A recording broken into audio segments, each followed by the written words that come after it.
আমাদেরকে এই পরিস্থিতিতে এসে আমরা এই জাতীয় সংসদ নির্বাচনে অংশগ্রহণ করব কিনা এটাও পুনর্বিবেচনা করার সময় এসেছে বলে আমরা মনে করছি।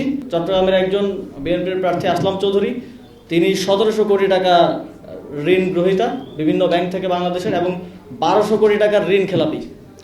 1200 কোটি টাকার ঋণ খেলাপি একজন ব্যক্তি 5টা ব্যাংকে বোধহয় 5টা ব্যাংকে, তাকে প্রথমে একজন নির্বাচন কমিশনার বললেন যে তাকে তো এটা দেওয়া উচিত না, এটা বাংলাদেশের মানুষ ভালোভাবে নিবে না, সবকিছু ওয়াজ লিডিং টুয়ার্ডস যে তার প্রার্থিতা অবৈধ হবে, বাতিল হবে।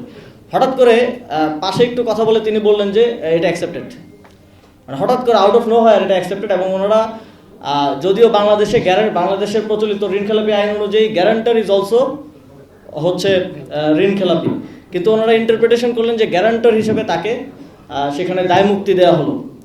এবং আমরা দেখলাম যে ওনারা ওইখানে বসে আইনের ইন্টারপ্রিটেশন করছেন, ওনারা ওইখানে বসে সংবিধানের ইন্টারপ্রিটেশন করছেন, যেটার কোনোটার এখতিয়ার ওনাদের নেই।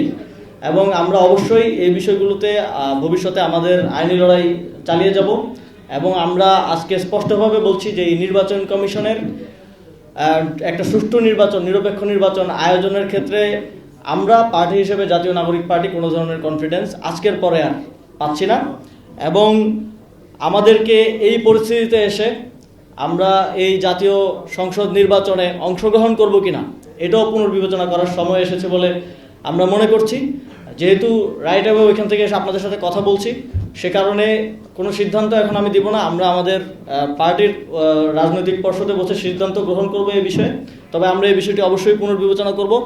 এবং অপরাপর যেই রাজনৈতিক দলগুলো নির্বাচনে অংশগ্রহণ করছেন এবং আমাদের ঐক্য আছে, নির্বাচনী ঐক্য আছে 10 দলীয়, আমরা সকল পরিসরে এই বিষয়গুলো নিয়ে আলোচনা করে আপনাদেরকে পরবর্তী যেই সিদ্ধান্ত সেটা আমরা জানাবো।